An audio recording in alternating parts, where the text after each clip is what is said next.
Welcome to the Niche Pursuits Podcast. Are you ready to discover some niche business ideas that actually work? Well, it's time for a motivational kick to jumpstart your next big idea. Here's your host, Spencer Haas. Hi, everyone. Welcome to another episode of the Niche Pursuits Podcast. On the show today, I have Andreas Kambanis, a dynamic entrepreneur that owns a successful internet business as well as a profitable iPhone app venture. Now he continues to grow these businesses, but also consults others in building and marketing their iPhone apps. I'm excited to pick his brain about marketing iPhone apps in particular, as I'm getting ready to launch my own here very soon. Andreas, welcome to the show. Thank you very much, Spencer. Yeah, thanks for joining us here. Like I said, I'm very excited to sort of pick your brain on what's working well for you with iPhone apps. But before we jump into that, I do want to know a little bit about your background. So maybe you can just tell us briefly about sort of your schooling and the career path that you had before you ever started your current business. Yeah, sure. So I think I had, basically I did a university course on business and IT. And then I actually did a year in industry in a market research company that I won't name right now, but I pretty much had a pretty bad time there for 12 months and sort of thought, oh my God, this really isn't for me. I really don't like not having any power over,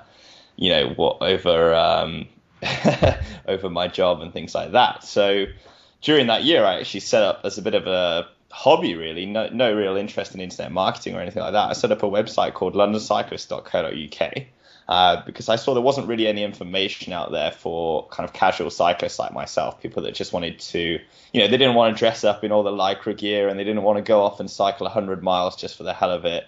It's just sort of very, very casual cyclists like myself. And without really putting any work into it and just expecting it to be me and my mum reading it, we started getting about 400 visitors a month. So by the time I finished university, I thought, right, maybe there's something in this. Maybe there's something worth pursuing here. So I kind of went into it full time. And within about 4 months, I was kind of getting a bit stressed and worried about, oh my God, my parents are saying, what are you doing? Get a real job, stop sending any savings you've got and things like that. But fortunately, about 4 months in, it started making some real money. I was making about $2,000 a month. So that kind of gave me enough to live, at least very cheaply, in London. And since then, it's kind of continued to grow, really. I guess the really launched it was we created this ebook that was had cycling routes in London, and I kind of I put together the ebook in an extremely tight space of time, and I was flying out to Brazil at the end of the month, and I was like, oh my God, am I going to get this done in time?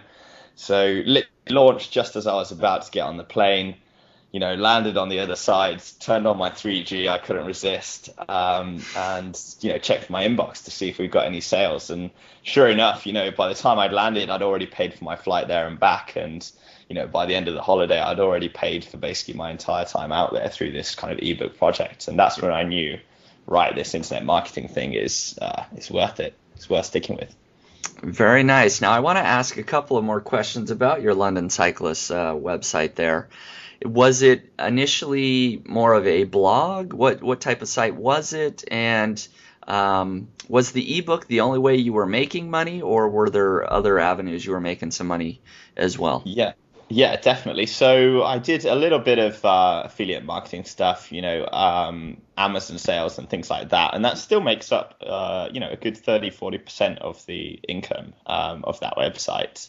But yeah, it's a blog. It's got a pretty huge number of subscribers now, about 5,000 on the newsletter, a couple of thousand on Facebook, and about 10,000 on the Twitter. So it's become really, really popular, and it's been a really nice kind of project to work on because it's a passion, and also it's opened up a lot of cool venues for me. I've interviewed the mayor of London. I've met all sorts of kind of Olympic athletes and things like that. So it's been quite a fun project to set up this big authority website.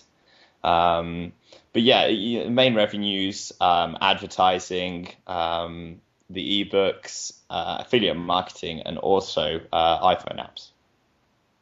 Okay, very good. And we're going to, of course, get into the iPhone apps here in a minute, but maybe you can tell us how long ago that was that you graduated from university, and how long has the site been around now? Yeah, so I guess the site's been around for about 4 years now, coming up to 4 years, and I've only really been seriously working on it for the past kind of 2 years since I left university, and the apps is something that kind of came into it roughly, about 8 months well, that was about 12 months ago, or a little bit more than that anyway. Very good. And of course, you were able to sort of launch the success of, or springboard off of the success of your website into building iPhone apps. So maybe tell us sort of about that transition into iPhone apps. Where did the idea come from? And sort of give us an overview of your existing iPhone app business. Yeah, definitely. So I think, like a lot of people, I kind of, as a cyclist, I really hate the bicycle maintenance part. It's expensive to take it to a bike shop, and it's a pain to do it at home because all the instructions out there are kind of really fragmented, and no one's really kind of put it into really simple instructions someone could follow. So I thought, here's a device that you've always got with you, your iPhone. So if you get caught out while you're out cycling or something like that, and you need to repair something, then it'd be really great to have those instructions with you, and it saves you from, all these really heavy, off-putting looking books. So I thought, right, this sounds like a good idea. Let's go with it. And I decided to, at the time, because it was still kind of early days in my internet business. I decided that the best route forward would be to partner up with someone. So what I literally did was I went through the list of iPhone apps that were out there for cyclists, and I spotted one of them that I liked the look of, and I thought maybe he'd be a cool person to work with, and just fired them off a quick email and said, look, I've had this idea, I'm happy to go 50-50 on this. I'll produce all the content if you're happy doing all the programming side and all the management of the app and things like that. And that was basically my first few steps into iPhone apps. How did that partnership work out? Was that something that was a good idea that worked well for you? Yeah, Spencer, it did and it didn't. At the time, it was a nice way to kind of take the first steps towards, iPhone apps and things like that. But looking back, I could have made a lot more money that I kept myself, and I also could have progressed the app much more rapidly. So at the moment, I'm kind of feeling like a little bit stuck in that partnership, and we're actually in the process of trying to get the iPhone app moved over to my name as opposed to his name, because he doesn't want to be involved in the project anymore. So it's really, really messy, actually. So I think for those that have the capital to invest, and in iPhone apps, it doesn't have to mean a lot of money, $1,000, $1,500 kind of thing is all you need to make a start. So it had its advantages, but on the most part, I'd say, go at it alone. You don't need to partner up with a programmer. Mm-hmm. Yeah, no, that's good advice. And can you remind us of the name of the app itself in case anybody wants to check out that initial one that you have here now? Yeah, that one was called Bike Doctor, and that app did really well. It got featured by Apple on the second day. And it's, since then it's been featured quite a few times, and it's just generally been one of those apps that seems to have been really well received. Okay, very good. So Bike Doctor, anybody that is out and needs some help fixing their bike on the go, that's the app for them for sure then. Now, how many additional apps do you have right now, or either existing or in planning stages at this point? Yeah, so I've currently got 3 apps live in the App Store, and I've got another 3 that I'm working on in the background as well. So by the end of this year, I expect to have at least 6 apps in the store, and kind of looking to push that up quite significantly next year as well. Okay, very good. And so the 3 existing apps that you have, are they all related to, bicycling and, a similar niche there? Yeah, that's right. That was kind of my main area of interest. So that's where I've started out. Yeah. So they're all cycling related apps. Okay, so let's maybe take, the sort of the second 2 that you created. The first one you did was sort of a partnership. I'm assuming the second 2 that you did more on your own as far as hiring a developer and things of that nature. Maybe you can give us an idea of sort of the life cycle of an app from idea to when it actually appears on the App Store itself. Yeah, definitely. So I think we're going to talk a little later on about how to come up with ideas for iPhone apps. So I'll skip that stage for now.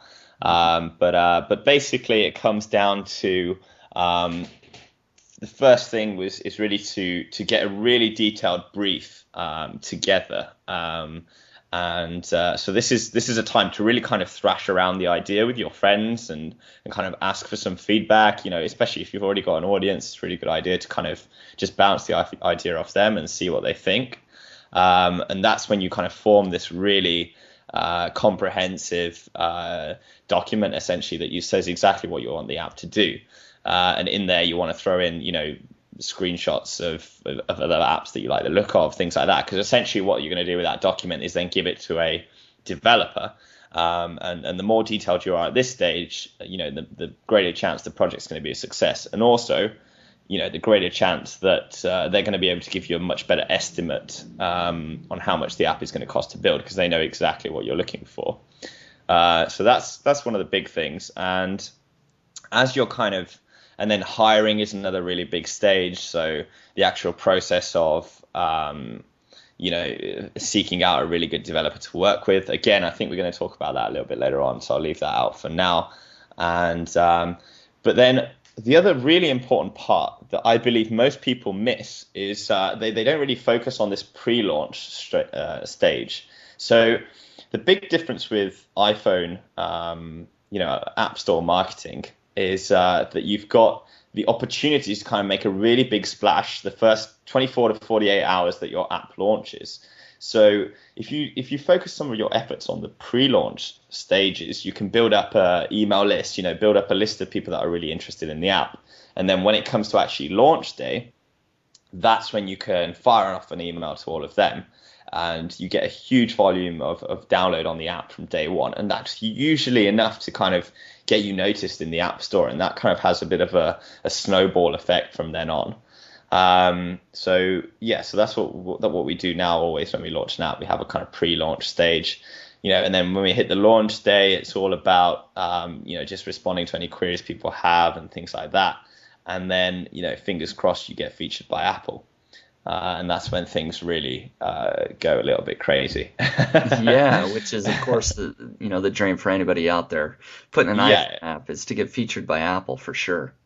Yeah, exactly. I don't think it's quite as much of a kind of mystery, this whole getting featured by Apple, as perhaps some people make it out to be.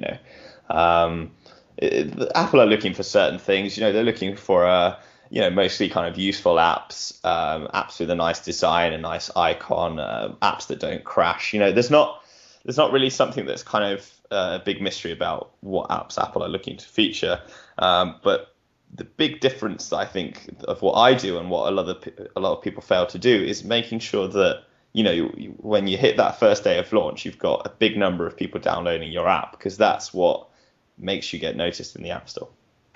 Mm-hmm. And we're going to go into that here in just a minute, definitely a little bit more detail about the marketing of the apps. But maybe you can give us a rough idea, and you can share whatever you are comfortable here with, just how successful your apps have been. You can tell us, just about one or, all three, anything you were willing to share us about the success of those apps. Yeah, absolutely. So in the first month of the launch of Bike Doctor, we saw around nearly $10,000 in sales. That was in the first month alone, and then actually that was pretty much the exact same pattern in the second month as well.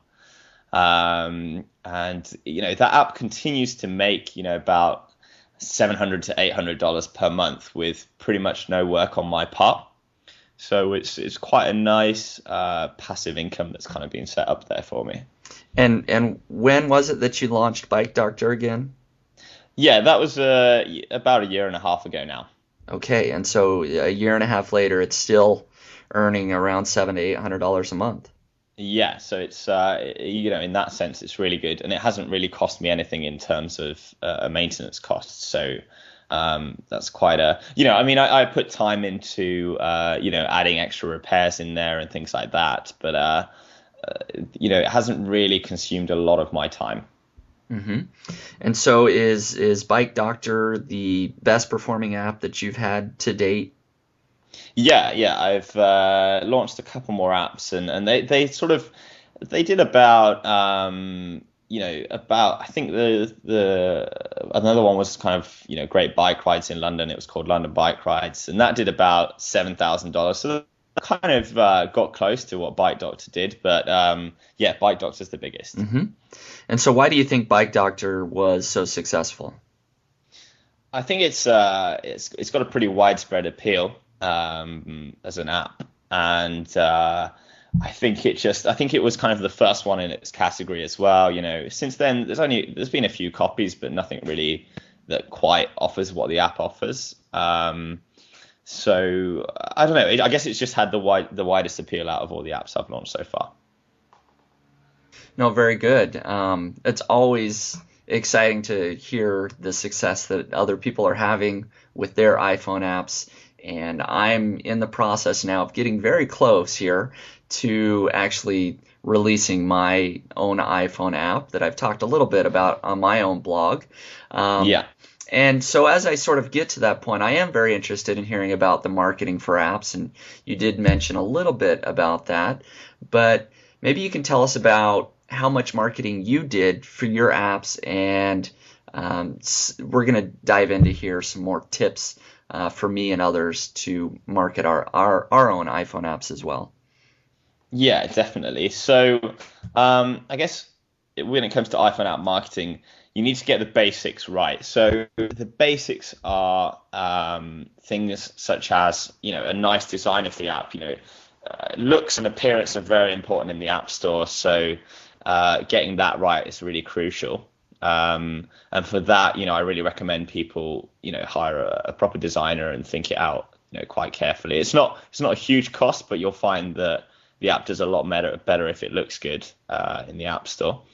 And that includes things like the icon, and also one of the very few things that you've got control over in the sales page, essentially, that you get in your App Store listing is the screenshots. So this is, again, a really good opportunity to tweak those screenshots and make sure that you don't just have a screenshot of, one of the screens inside the app, like the settings screen or something like that, but actually try and sell some of the benefits of the app itself, because Apple gives you a lot of freedom to customize those. And another thing is one more tactic that I also suggest people try, that's quite a nice, easy one, is just line up about 5 to 10 of your friends or however many, and just say, look, we're launching today. Can you be one of the first people to buy it? If you buy it, I'll owe you a beer. And just tell them to leave a review on there, because when people first come across your app in the App Store, they've got very little to go on to know whether this app is worth downloading or not. So just having a couple of reviews in there to start with, having a good rating and things like that will really get people that are on the fence to take the plunge and to download. Mm-hmm. But I think you're in a really good position, because you've already got, quite a dedicated audience on your site that you've built up over time, and they trust you. So you've already done kind of most of the marketing effort that you need to do, basically. So at the moment, what I'd be doing in your position is, just mentioning that app continuously, just giving little hints, a little screenshot here and there, just kind of teasing people towards some of the features that are going to be on there. Maybe getting some of your audience involved in being some of the first testers, That's a really, really good idea. And then I always tend to recommend that people use some sort of competition around about the launch day just to get the interest going. So you see some companies using this really, really successfully. One of the ones that I always like to mention is the Serenity app, and they kind of had 10 days of, they were giving away something pretty major each day of the week. And that kind of just gets a lot of buzz going. And especially the secret here is to make sure that if someone is going to take part in the competition, then they can enter by tweeting about your app or mentioning it on Facebook. So you give people an extra entry every time they mention it on Facebook and things like that. Okay. Yeah, so that's a really nice tactic, and there's more and more WordPress plugins these days to allow you to do that. And the one that I always use is a service called Punch Tab, and they just kind of keep track of whenever someone mentions it on their Twitter, so you can give them an extra entry into the competition. So I'd recommend people use a service like that. Another one that I'm going to throw out there that's really, really good is a website that more and more people are hearing about called LaunchRock. So this is essentially just a really simple landing page where you capture people's emails. But the really great thing about it is once you've captured people's emails and they've seen the sort of information and things like that, then you encourage them, and it's got an option there to send out a tweet about the app or a Facebook message and things like that. So those things that build that kind of social media attention around an app can really help grow from, essentially if you've only got a couple of hundred people that are interested in the app, they can really help spread the message to others.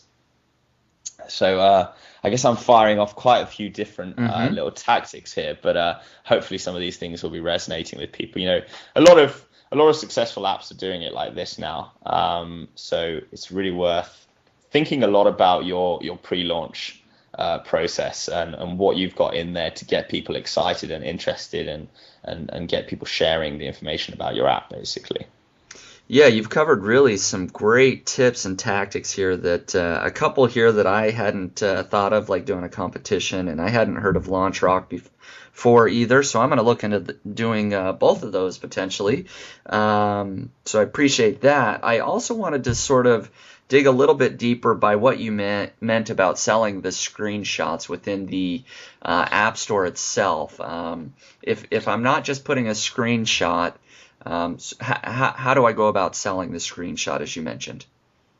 Yeah, definitely. So what I mean there is, if you look, for example, my London Bike Rides app has got far better screenshots than my Bike Doctor app has. So the difference is that I've actually gone into the screenshots and I've actually kind of edited them and made the actual screenshot from inside the app smaller, and around it I've added some additional text that explains better what the app does, and the screenshots look far more appealing. So a lot of people will just I think you get 5 or 6 screenshots that you can use in the App Store. So a lot of people will kind of just use those and just throw in a bunch of screenshots, don't really think about it at all. But it's really worth thinking about what parts of your app you're going to show, and also how you're going to how the benefits are going to come across there to people. So, the benefits to my London Bike Rides app is, it's 30 great routes around London. They're chosen by someone that's an expert, in London cycling, if you'd like. Perhaps I'd have a quote in there that says, one of the users says, this is, the best app I've ever downloaded in my life. It's changed my life, kind of thing. Right. So, it's just, if you think about some of those tactics you use on a sales page, then think about how they can be adapted into the App Store and integrated into some of the screenshots, basically. Okay, no, that makes sense, absolutely. Rather than just a plain screenshot, you feel free to, draw arrows or point things out. Exactly. Get make some it stand out in there. Exactly. So I think, perhaps initially the App Store was kind of dominated by these hardcore programmers. They were the first to kind of jump on board, but they didn't really have that many skills in terms of, online marketing. So if anything, as an online marketer, you're coming at it from quite a strong position because you already know what triggers people have to buy something. So it's actually, I think it's quite exciting now that kind of people are beginning to wise up to the App Store, and you're seeing quite a few online marketers coming into it and giving it a go because I think they come from a really strong position. Mm-hmm. No, that's good to hear. And definitely, I do come, and a lot of us sort of in this space that own a website and know about building a list and maybe know about launching another product. Hopefully a lot of that can translate here into, App Store success. So that all of this really makes a lot of sense. Another sort of tactic that I've heard about, and I want to get your opinion on, is these review sites, that will review your app, either for a fee or some are for free. What's your opinion on those? If you can, I guess if you can get a few reviews together to launch at the same time, around about the launch day of the app, then it can have a good effect of getting at those extra downloads that might make a difference in terms of your ranking inside the App Store. So I think if used in that way, it's a good idea. But I personally, I've not used that tactic because it's an added marketing cost, and I feel that the problem is, my apps haven't really had a kind of mass market appeal. So perhaps if you were doing an iFart style app, then perhaps they have a much bigger appeal. But I think if you're working in a specific niche, perhaps like you and me are, then review sites are not going to have a big effect because they're just not going to have that audience that are hugely interested in cycling, for example. Yeah, that makes sense. But yeah, if it's a mass appeal app, and it's something that everyone's going to want to download, then there's nothing to stop you doing that tactic. And I'm sure it helps towards the marketing effort. And if you've got the budget there, then why not? But again, I tell people to focus on their pre-launch strategy and their kind of launch day strategy as opposed to trying to play catch up after the app is launched. Mm-hmm. Yeah, that makes absolute sense. And specifically when you're in a particular niche that is less mainstream, as you mentioned there, that some of these general review sites probably aren't going to hit your target market very well. Yeah, exactly. So, I mean, in your position, I'd be much more up for kind of talking to some fellow internet marketers and saying, look, I've got this cool project on the way. I don't need you to write about it or anything. I just thought I'd get your thoughts on it. Mm-hmm. And that's kind of a nice way to draw them into the conversation a bit more, make them feel part of the launch as opposed to just kind of making them feel like you're just using them just for the publicity kind of thing. Right. And saying, look, is this the sort of app that you would use? So just kind of get that conversation going. I think that's far more effective marketing than trying to kind of hit all these mass review sites. Yeah, no, I appreciate that. And for everybody listening to this, I don't want it to sound like we're sort of strategizing for, just my iPhone app, which, a little bit, of course, is. But I think these are general principles that everybody can apply to their own market, whatever market they're in. Try to sort of get with the thought leaders or the bloggers or the people that are in that particular market and sort of leverage that is the way to go here. Exactly. The problem is you find a lot of people that kind of get into that mindset of, for my app to succeed, I have to be on TechCrunch. And if you've, like Seth Godin says, if that's your kind of strategy, then you're never going to succeed. So focus more on those sort of niche sites and those people that are going to be really interested in it, and then kind of build it up slowly to the big players. Mm-hmm. And you'll find that's really effective. Very good. Yes. Now, hearing about your success with your iPhone apps is definitely very motivational, but is there a more difficult side to the business that maybe the general public doesn't know about? What's sort of the hardest things about owning an iPhone app? Yeah, that's a really, really good question, actually.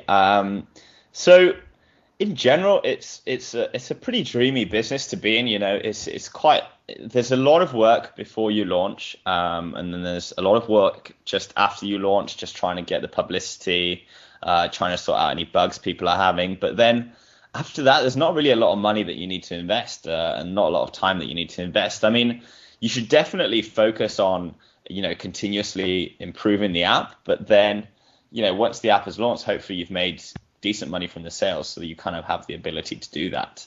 So I wouldn't say it's a very time intensive business to be in, and that's why I kind of really, really like it. The big stage that I think people have difficulties in is the hiring stage. So actually finding a really good programmer to work on your app. And perhaps this is the sort of stage that most people procrastinate on. Personally, in my experience, I've worked with a couple of programmers from the Ukraine. I've always had a lot of success with them. They've got a really good grasp of English. They're in a similar time zone as me. They're really quick to respond to emails, and they seem to be really professional. And I've worked previously with programmers from India and things like that, and I've really not had the same level of success. They'll kind of promise me absolutely everything and then deliver absolutely nothing. Careful selection of who you choose to work with is really important. So make sure that there's some really easy ways to make sure you're hiring someone really qualified.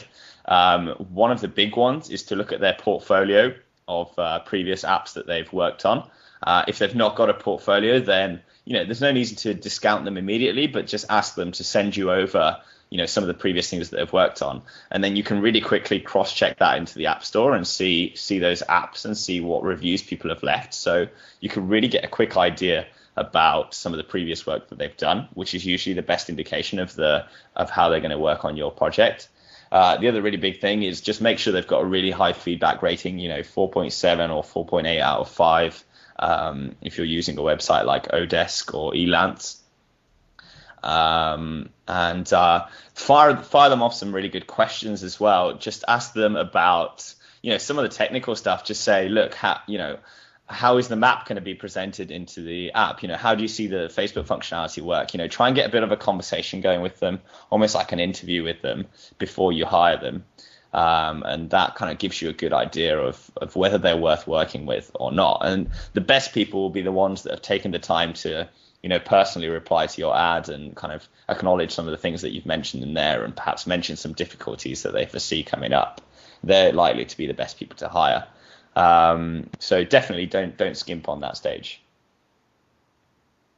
And if I give one more tip as well, again, this is something, an area where a lot of people go wrong, is they'll think that a programmer and a designer are the same thing, but they really tend to be two different people. Programmers tend to be very right-brained, and designers tend to be a bit more left-brained. So if you've got the budget, then it's worth hiring a designer separately to a programmer. So the designer will kind of create the flow of the app and the design of it and the look of it and the icon and things like that, and help you out with your screenshots.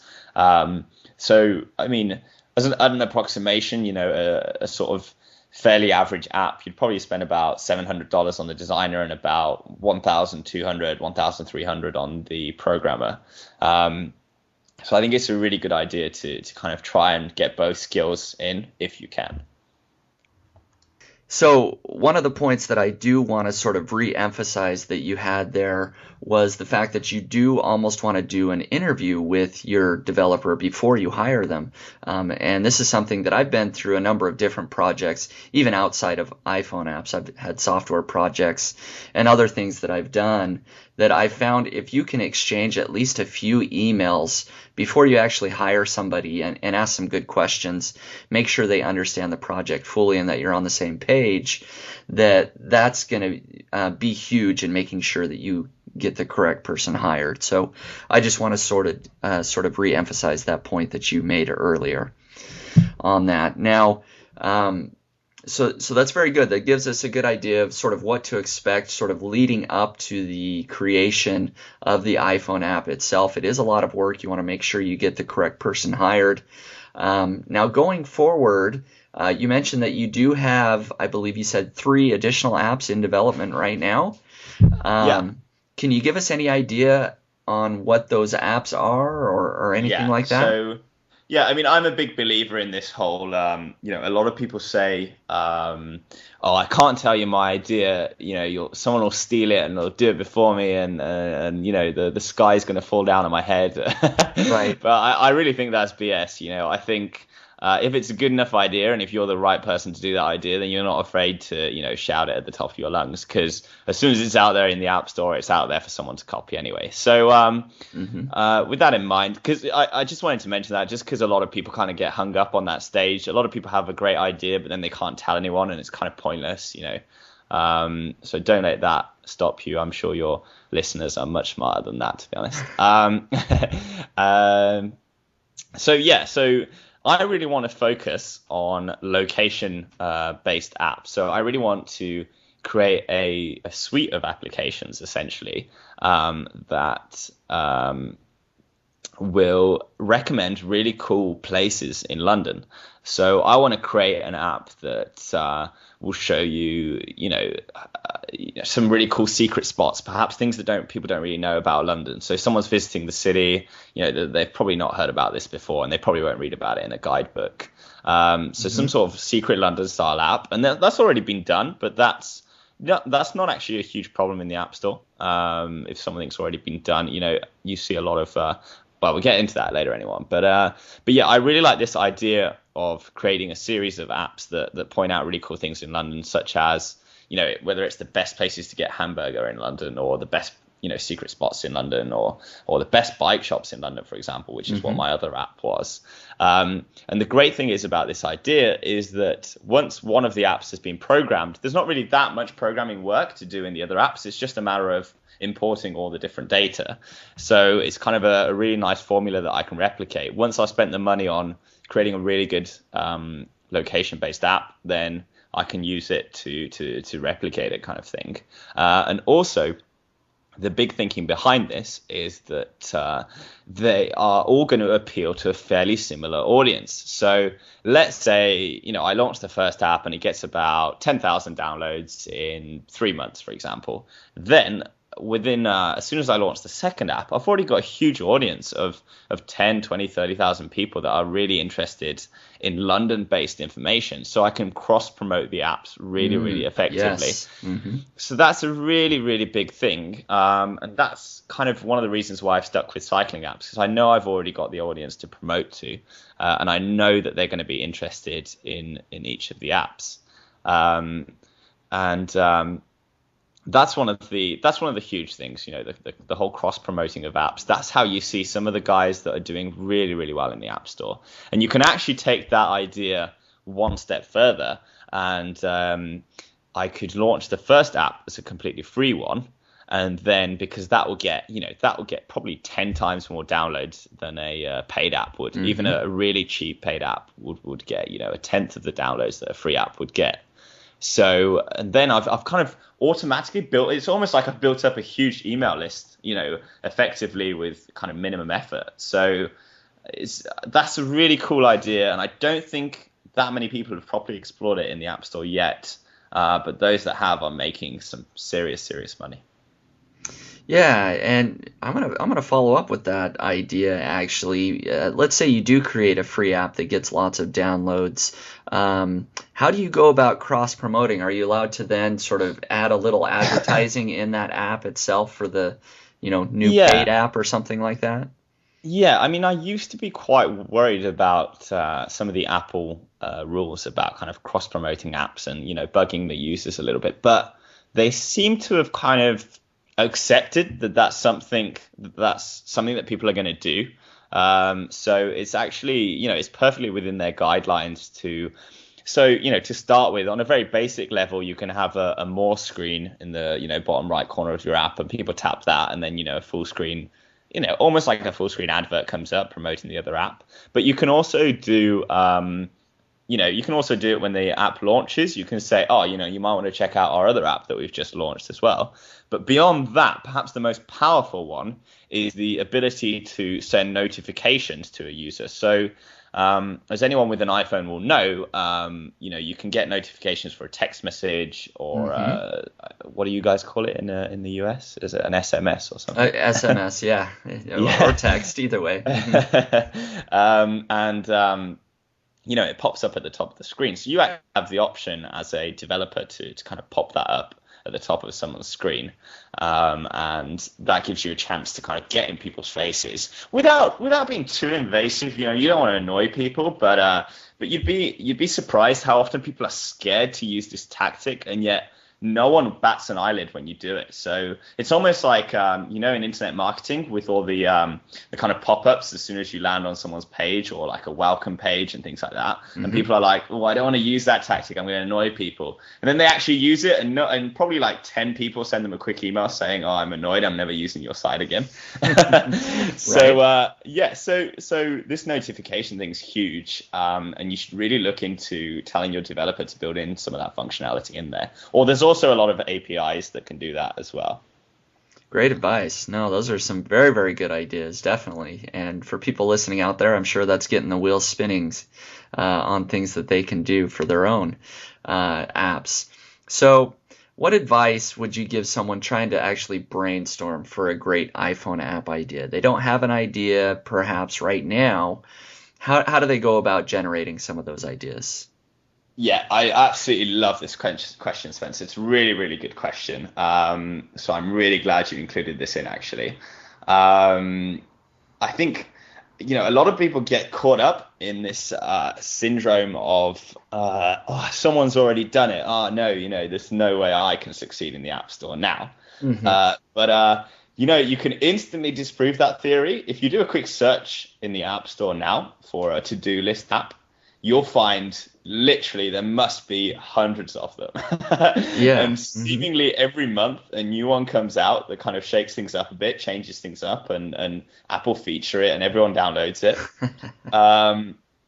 So it's really not a case of, oh no, someone's already done this. There's no way I can do it now. As long as you're adding something or improving the design, or if you see some sort of weakness in that app or a feature that's missing, then there's nothing to stop you jumping in there and doing it. And the beautiful thing is that you already know people are downloading this type of apps because they're succeeding so well. So you'll see fairly copycat apps of like Camera Plus and things like that, and they still succeed and do really well. As long as you're not stepping on toes or doing anything illegal, then it's a really good way to see which apps have done really well. Right, is there any features that you could add? Is there anything that you think is lacking, or can you improve the design? Nothing to stop you going in there and doing that. Beyond that, an original idea is always nice to have. So a really good way of coming up with ideas is perhaps thinking about things that haven't really yet been turned into an app. So for me, it was a bicycle maintenance guide that had never been turned into an app. And then a bicycle cycling routes had never been turned into an app. So I was kind of like the first mover in those things. But keeping your eye on the App Store, continuously, and just seeing which apps get featured, seeing which apps are in the top 50, top 100, what some of the top, some of the most profitable apps are, is a really good way to just generate ideas. Just have a really good awareness of what's going on in the App Store, basically. Yeah, I love those points, because as I sort of look at my own business and business in general, really very rarely are there completely radical new ideas that have never been heard of before. Business is more about improving, even if just slightly, upon existing ideas and making them better. So I 100% agree with your suggestion there of looking at what's existing, what's performing well already, and trying to find out a way that you can improve that, make it a little bit different, add a new feature. I think that's some great advice, and something that hopefully I can do well here on my first app, that I can then look at some other existing apps perhaps and generate some additional ideas through that as well. Yeah, absolutely. I mean, and anyone that believes that isn't true, just look at the number of to-do list apps in the App Store, and you'll know what I'm talking about. Yeah, exactly. So what other advice do you have for any potential developers here that we haven't already covered here?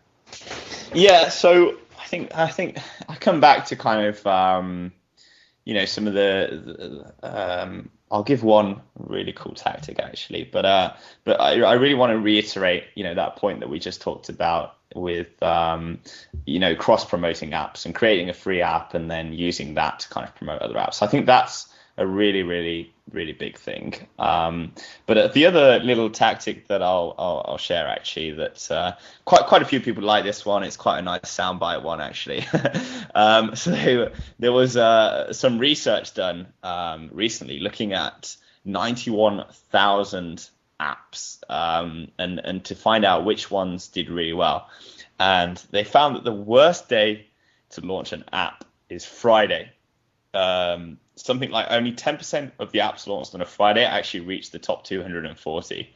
And they found that the best day was a Sunday. So that's a sort of really, it's not going to make all the difference, but it's worth keeping in mind. Just don't launch your app on a Friday.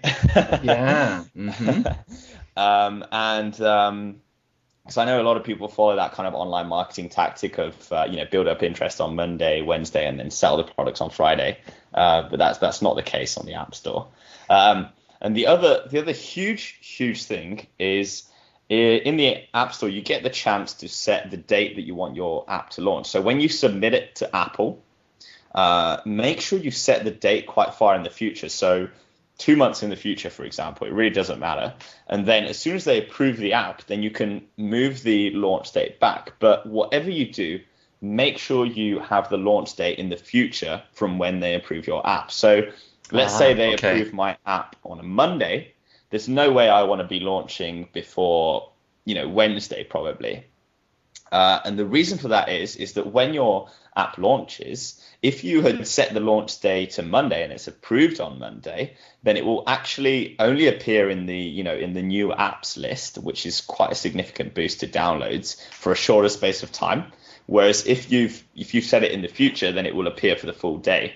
So that's a nice small tip and something that not a lot of people get right. So again, make sure set the launch date in the future, and then scale it back to, a couple of days ahead of when you're going to launch. And you should have an idea in your mind of the exact day you're going to launch, because obviously you're going to be doing a lot of marketing around there anyway. Yeah, no, that's some great points. Definitely some great points. Now, maybe I can just ask you, roughly how long does it typically take Apple to approve an app? What has been your experience? Yeah, I think there was a bit of bad publicity around this. A while back, people were saying, I've had an app waiting for approval for 2-3 weeks. Nowadays, 4 or 5 days, and the app's normally approved. Sometimes, you'll see 7-8 days, but generally 4 or 5 days and an app's approved. They're pretty quick these days. Okay. No, that's good. One other point that we didn't really discuss that I did want to get your opinion on is pricing for apps. And of course, we did discuss, of course, having a free app maybe to generate some interest. But what should people be looking at there as far as pricing? Should they go free, and have it advertising supported? Should they go 99 cents or should they go expensive? What should they consider when thinking about pricing? Yeah, that's a good question, actually. What I would say is, there's a lot of people that make a lot of money off free apps with advertising. And there's a couple of really cool tools out there you can use that allow you to kind of split test different ad networks. Because, there's the problem of, sometimes there's a blank space there. The ad network doesn't have an advert ready to serve to the user. Whereas, so if you split test it and use, some of Google ads and use some of the, Apple system and things like that, then it's a really good way to find out which works in your app. Personally, I'm not a big fan of advertising. I think there's only a pretty tight amount of space on an iPhone screen, and I don't really want to annoy my users with any advertising in there. But there's definitely people that make money from it, so I'm 100% not discounting it as a great tactic. I would suggest setting a kind of low launch day price and then saying, right, you need to grab this app now, and it's going to double in price in the next 3 days. I've done that with all the apps I've launched, and that's kind of helped get those people that are on the fence to download. I've personally found that putting my app slightly cheaper hasn't really boosted downloads significantly, so I prefer to set a fairly premium price on my app. So my app sells for £2.99, which I believe is about $5. Okay. And there's cheaper options out there, but people still seem to download it. And every time I've experimented with a lower price, it hasn't really affected sales. But it's one of those things that people need to test for themselves. But I would say, don't just think about hitting, the rock bottom market. Just consider, bumping it up a little bit, and you might be surprised that the effect isn't too great. Yeah, but you do pull in more profit. Yeah, excellent points there on pricing. A lot to consider, but that's some great advice there. Now you do have. Sorry, one last point on pricing is a lot of the apps that do really, really well are the ones that are free to download, and then to add extra features, you then you have an in-app upgrade. That's really successful because a really, and this has been surveyed with iPhone users, and a really large percentage of them really like to try out the free version before they go for the paid version. So it's definitely worth adding that into your strategy and keeping that in mind when you're launching an app. Just having a free app and then having an in-app upgrade that unlocks all the features, basically. Okay, very good. Now, you also have another website called iPhoneAppRockstar.com. Maybe you can tell us what the site's all about for the listeners here. Yeah, definitely. So because I think, I kind of looked for, it's quite similar than when I was setting up London Cyclist. I looked for something on the internet and found it wasn't really there. So I thought, right, I'm going to be the guy to set it up. So I looked for good iPhone app marketing advice that wasn't overpriced and didn't really find it, So I set up the website as a chance to share some of the things that I've learned and some of the tactics that I'd not seen a lot of people using. And I kind of thought, it's a shame that more people don't know about these things. So yeah, I set up the site, and to be honest with you, I haven't really spent a lot of time on the marketing side. I spent a lot more time creating the content, and I spend a lot more time kind of working on my own apps as opposed to the sales pitch. Mm-hmm. So I could really do with someone just coming on board and just managing that whole side of things. But it's basically it's a course that I've set up on there that teaches people how to do everything. It kind of handholds them through the process of, hiring a good developer, avoiding some of the errors people make, and then setting up your pre-launch and then making sure that your app gets featured by Apple. So a lot of the stuff that we've mentioned here, but obviously kind of expanded into a more a larger guide. And I've seen people sell this stuff for like $1,000 and $2,000 and things like that. And I thought, that's BS. I'm not going to ask that kind of money off people. So the course sells for just $69. There's a lot of really good advice in there. So, hopefully people like it. I'm not too fussed if they don't, to be honest with you. It's kind of one of those side projects at the moment. Sounds like obviously you've got a lot of knowledge in this area. You've created now several apps, and sort of being able to put this online for people that have absolutely no experience can be huge, I'm sure. I bought a couple of books. I bought one at just Barnes and Noble at the bookstore, and I think I got another one online when I first got started. So it's a whole new ball game, and so a lot of people, I'm sure, would benefit greatly from the information that you've provided there. And for anybody that is listening and is interested in checking it out, you can actually go to nichepursuits.com/approckstar, and that is an affiliate link, but it'll take you over to Andreas's course there, and you can learn more about building an iPhone app. Yeah, definitely. The more I talk about it, the more I'm like, I should really focus on creating a big sales page for it and pushing the marketing message and things like that. But the information is there for the people that are, seriously interested in this stuff. So I'm happy. Yeah, and I know you know your stuff, and so it's good quality information. So I think people will be able to judge that for themselves there. So let's sort of move on here. As far as what do you have planned for the future? Where do you expect to take your business over the next couple of years?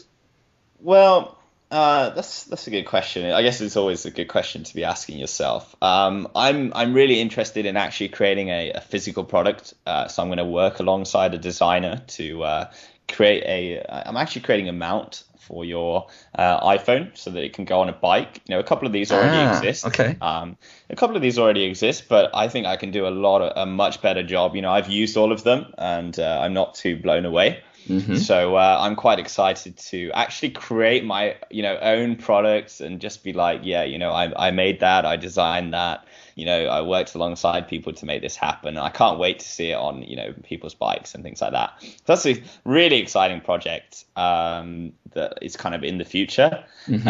And then in a sort of more 6 to 12 month basis, I'm thinking about I think it's a good opportunity to kind of take off and do a little bit of traveling again for about 6 months or so. And I've got some really good friends over in Vancouver, some good connections over in America as well. Maybe I'll swing by and come say hi in your part of town as well. Yeah, why not? But yeah, I just think that it's a good time to go and travel a little bit and just take my business with me, basically. As soon as the bike mount is done, I think that's what I'm going to do. Yeah, and it's great to have a business that you can do that. That location isn't so much a concern, that you can still run your app business and your internet business. That's what's great about this business that we are in, for sure. Yeah, definitely. Now, if people want to follow along with what you're doing, where should they go? Yeah, so people that are really interested in apps, and I'm guessing that's going to be most people that are listening to this podcast, the best place is twitter.com/app rockstar. So because on there I post a lot of cool tweets from really good websites that are kind of talking about marketing tactics for the iPhone and things like that. So I'd probably recommend people go check that out. On iPhoneAppRockstar.com, we've also got an email list on there that kind of gives away a couple of little tactics and things like that. So they can check that out as well. Very good. Andreas, I appreciate your time very much. It's been great interviewing you, getting some free consulting for myself for my own iPhone app, but definitely generally for everybody else out there. I think you provided some great information on iPhone apps and business in general. So thank you very much. No worries. Best of luck to people that are doing it, and thanks ever so much for the opportunity to come in here and talk to you. It's been really good fun. It's been great. Thank you. Cheers, Spencer. Bye-bye. Bye-bye.